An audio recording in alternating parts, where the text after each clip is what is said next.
Quick 25 ಗೆ ಸ್ವಾಗತ. ನಾನು ಮಾಲ್ತೇಶ್. ಈ ಕ್ಷಣದ 25 ಸುದ್ದಿಯನ್ನು ಬನ್ನಿ ಕ್ವಿಕ್ ಆಗಿ ನೋಡ್ಕೊಂಬರೋಣ.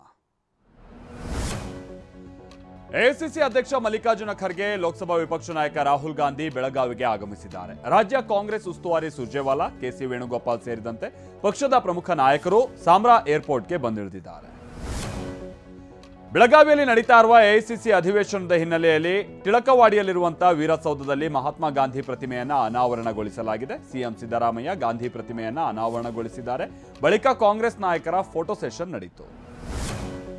ಇದು ಗಾಂಧಿ ಕಾಂಗ್ರೆಸ್ ಅಲ್ಲ, ನಕಲಿ ಕಾಂಗ್ರೆಸ್ ಅಂತ ಬಿಜೆಪಿ ರಾಜ್ಯಾಧ್ಯಕ್ಷ ಬಿವೈ ವಿಜಯೇಂದ್ರ ಕಿಡಿಕಾರಿದ್ದಾರೆ. ತಮ್ಮ ಬೇಳೆ ಬೇಯಿಸಿಕೊಳ್ಳೋದಕ್ಕೆ ಅಧಿವೇಶನ ಮಾಡೋದಕ್ಕೆ ಹೊರಟಿದ್ದಾರೆ.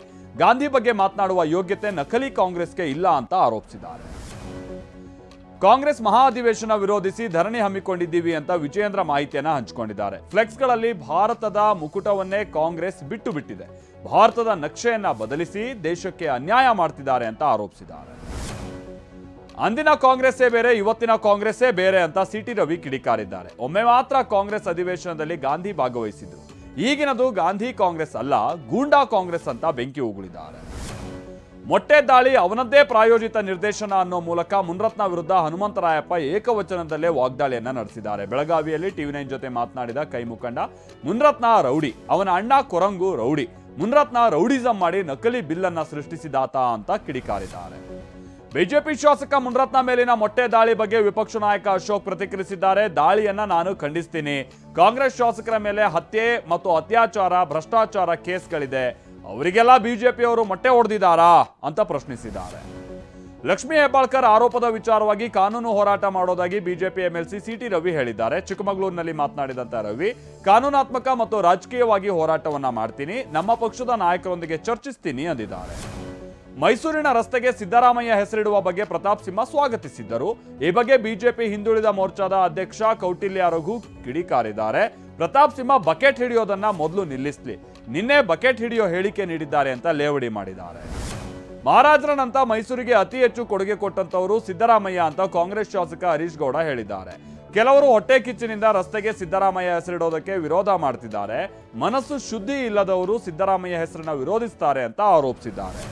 ಹೆಚ್ಚುವರಿ 50 ml ನಂದಿನಿ ಹಾಲಿನ ದರ ಕಡಿತಕ್ಕೆ ನಿರ್ಧಾರ ಮಾಡಿರೋದಾಗಿ ಕೆಎಂಎಫ್ ಅಧ್ಯಕ್ಷ ಭೀಮಾ ನಾಯ್ಕ್ ಹೇಳಿದ್ದಾರೆ. ಕೆಎಂಎಫ್ ಹೆಚ್ಚುವರಿ 50 ml ಹಾಲಿಗೆ ₹2 ಈ ಹಿಂದೆಯನ್ನ ಹೆಚ್ಚಿಸಿತ್ತು. ಈಗ ನಂದಿನಿ ಹಾಲಿನ ದರ 44 ರೂಪಾಯಿಂದ 42 ರೂಪಾಯಿಗೆ ಇಳಿಕೆ ಆಗುತ್ತೆ ಎಂದಿದ್ದಾರೆ. ಜಮ್ಮು ಕಾಶ್ಮೀರದ ಪೂಂಚ್ನಲ್ಲಿ ಹುತಾತ್ಮರಾಗಿದ್ದ 2 ಯೋಧರಿಗೆ ಬೆಳಗಾವಿಯಲ್ಲಿ ಸಿಎಂ ಸಿದ್ದರಾಮಯ್ಯ ಸಹಿತ ಸಚಿವರುಗಳು ಅಂತಿಮ ನಮನವನ್ನ ಸಲ್ಲಿಸಿದ್ದಾರೆ. ದಯಾನಂದ್ ತಿರಕ್ಕನ್ನವರ್, ಮಹೇಶ್ ಮಾರಿಗೊಂಡಗೆ ಅಂತಿಮ ನಮನವನ್ನ ಸಲ್ಲಿಸಿ ಕುಟುಂಬದವರಿಗೆ ಸಾಂತ್ವನವನ್ನ ತಿಳಿಸಿದ್ದಾರೆ. ಉಡುಪಿ ಜಿಲ್ಲಾಡಳಿತ, ಪೊಲೀಸ್ ಇಲಾಖೆ ಹುತಾತ್ಮ ಯೋಧನಿಗೆ ಗೌರವ ಸಲ್ಲಿಸಿದೆ. 3 ಸುತ್ತು ಕುಶಲತೋಪನ್ನ ಸಿಡಿಸಿ ಗೌರವ ಸಲ್ಲಿಕೆ ಮಾಡಲಾಗಿದೆ. ಈ ವೇಳೆ ಉಡುಪಿ ಎಡಿಸಿ ಮಮತಾ, ಎಎಸ್ಪಿ ಸಿದ್ದಲಿಂಗಪ್ಪ ಉಪಸ್ಥಿತರಿದ್ದರು. ಚಿನ್ನದ ವಂಚನೆ ಪ್ರಕರಣದ ಆರೋಪಿ ಶ್ವೇತಾಗೌಡ ಜೊತೆಗೆ ಜೈಲಿಗೆ ಭೇಟಿ ನೀಡಿದ್ದ ಬಗ್ಗೆ ಸಮತಾ ಸ್ಪಷ್ಟನೆಯನ್ನ ಕೊಟ್ಟಿದ್ದಾರೆ. ಟಿವಿ9 ಜೊತೆಗೆ ಮಾತನಾಡಿದ ಸಮತಾ, ಪವಿತ್ರ ಗೌಡ ನಾನು 2 ವರ್ಷದಿಂದ ಕ್ಲೋಸ್ ಫ್ರೆಂಡ್ಸ್. ಈ ಶ್ವೇತಾ ವಿನಯ್ ಸ್ನೇಹಿತೆ ಅಂತ ಮಾತನಾಡಿಸಿದ್ಲು. ಅದಕ್ಕೂ ಮೊದಲು ನನಗೆ ಪರಿಚಯ ಇಲ್ಲ ಅಂತ ಹೇಳಿದ್ದಾರೆ. ಮೊಬೈಲ್ ನೋಡಬೇಡ ಅಂತ ಬುದ್ಧಿವಾದ ಹೇಳಿದ್ದಕ್ಕೆ ಯುವತಿ ಆತ್ಮಹತ್ಯೆಗೆ ಶರಣಾಗಿದ್ದಾಳೆ. 3 ದಿನಗಳ ಹಿಂದೆ ಶಿವಮೊಗ್ಗ ತಾಲೂಕಿನ ಹಾರ್ನಹಳ್ಳಿಯ ಧನುಶ್ರೀ ವಿಷ ಸೇವಿಸಿದ್ದಳು. ಬಳಿಕ ಮೆಗಾನ್ ಆಸ್ಪತ್ರೆಗೆ ದಾಖಲಿಸಲಾಗಿತ್ತು. ಚಿಕಿತ್ಸೆ ಫಲಿಸದೆ ಮೃತಪಟ್ಟಿದ್ದಾರೆ. ರಾಮನಗರದ ಮಾಗಡಿಯಲ್ಲಿ 101 ಗ್ರಾಂ ಚಿನ್ನದ ಬಿಸ್ಕೆಟ್ ಕದ್ದಿದ್ದ ಆರೋಪಿಯನ್ನ ಬಂಧಿಸಲಾಗಿದೆ. ದೇವಿ ಎಂಬಾತ ಮನೋಜ್ ಕುಮಾರ್ಗೆ ಸೇರಿದ ಚಿನ್ನವನ್ನ ಕದ್ದಿದ್ದ. ಬಳಿಕ ಚಿನ್ನದ ಬಿಸ್ಕೆಟ್ ಮಾರಿ ನೆಕ್ಲೆಸ್ ಖರೀದಿ ಮಾಡಿದ್ದ. ಈ ಸಂಬಂಧ ಪ್ರಕರಣ ದಾಖಲಾಗಿದ್ದು ಮಹಿಳೆ ಕೂಡ ಇದರಲ್ಲಿ ಇನ್ವಾಲ್ವ್ಮೆಂಟ್ ಇದ್ದಾಳೆ ಅನ್ನುವಂಥದ್ದು ಗೊತ್ತಾಗಿದೆ. ಅಯ್ಯಪ್ಪ ಮಾಲಾಧಾರಿಗಳ ಮೃತದೇಹವನ್ನ ಕುಟುಂಬಕ್ಕೆ ಹಸ್ತಾಂತರಿಸಲಾಗಿದೆ. 2 ಆಂಬ್ಯುಲೆನ್ಸ್ಗಳ ಮುಖೇನವಾಗಿ ಹುಬ್ಬಳ್ಳಿಯ ಕಿಮ್ಸ್ ಆಸ್ಪತ್ರೆಯಿಂದ ಮನೆಗೆ ಮೃತದೇಹ ರವಾನಿಸಲಾಗಿದೆ. ಮೃತರ ಸಂಬಂಧಿಕರ ಆಕ್ರಂದನ ಮುಗಿಲು ಮುಟ್ಟಿದೆ. ಇಂಡಿಯಾ ಮೈತ್ರಿಕೂಟದಲ್ಲಿನ ಭಿನ್ನಾಭಿಪ್ರಾಯ ಹೆಚ್ಚುತ್ತಾ ಇದೆ. ಮೈತ್ರಿಕೂಟದಿಂದ ಕಾಂಗ್ರೆಸ್ ಅನ್ನ ಹೊರ ಹಾಕೋದಕ್ಕೆ ಆಮ್ ಆದ್ಮಿ ಪಕ್ಷ ಒಲವನ್ನ ವ್ಯಕ್ತಪಡಿಸಿದೆ ಎನ್ನಲಾಗ್ತಾ ಇದೆ. ಯೋಜನೆಗಳ ಘೋಷಣೆ ಸಂಬಂಧ ಅರವಿಂದ್ ಕೇಜ್ರಿವಾಲ್ ವಿರುದ್ಧ ಕಾಂಗ್ರೆಸ್ ದೂರು ದಾಖಲಿಸಿದ ನಂತರ ಆಮ್ ಆದ್ಮಿ ಪಾರ್ಟಿ ಅಸಮಾಧಾನಗೊಂಡಿದೆ ಅಂತ ಮೂಲಗಳು ತಿಳಿಸಿವೆ.